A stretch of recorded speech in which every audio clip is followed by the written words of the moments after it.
any state, any locality. There is always an interesting story attached to any place.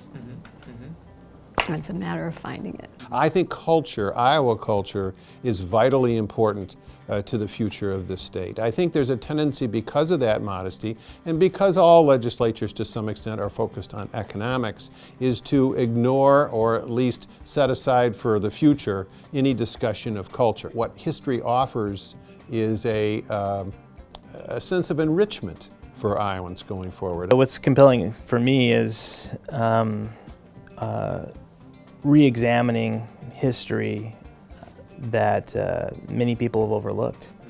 It's really exciting to look at these individuals who most people have thought didn't contribute much and didn't think that their histories were worth writing.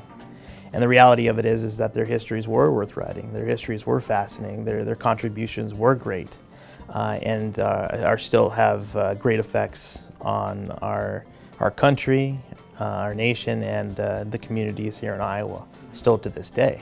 I am convinced that Indigenous history has to be in almost every history of Iowa or Midwestern history. Indigenous stories are everywhere, so I'm hoping that the future holds a huge growth in the field of Indigenous Iowa history. We need to spend a lot more time looking at Iowa's non-white population, especially new immigrants from Southeast Asia. Very little has been done on the Thai Dam. We also need to spend a lot more time with the history of Latinos and Latinas. Storm Lake, for example, now is the most diverse place in the state. It is also growing. It has survived and thrived because of immigration. So looking at non-white groups and also looking at Iowa's urban populations. I think there are so many really exciting ways that we can take Iowa history. I think first of which is, again, really complicating who are the stories of Iowans. And so we have talked a lot about Black Americans.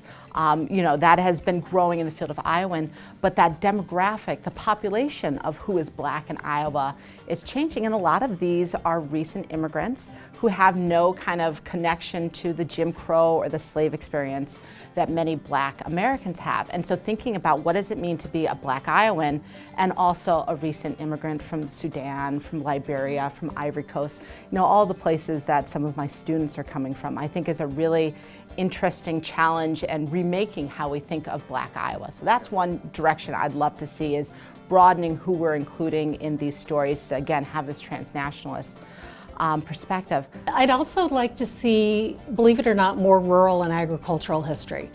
On the one hand, that thread runs through everything that people do in Iowa history. But at the same time, a lot of it has very little to do with the texture of life. And I feel like we're very, very quickly losing a knowledge of what it's like to live and grow up in small places. And I'd really like to see more work on those small places and just what it felt like to live there. What were the day-to-day moments of living in these small places? I don't know if I'm going to write that. I don't know if someone else is going to write that, but it seems to me that we're on the verge of losing a whole lot of information.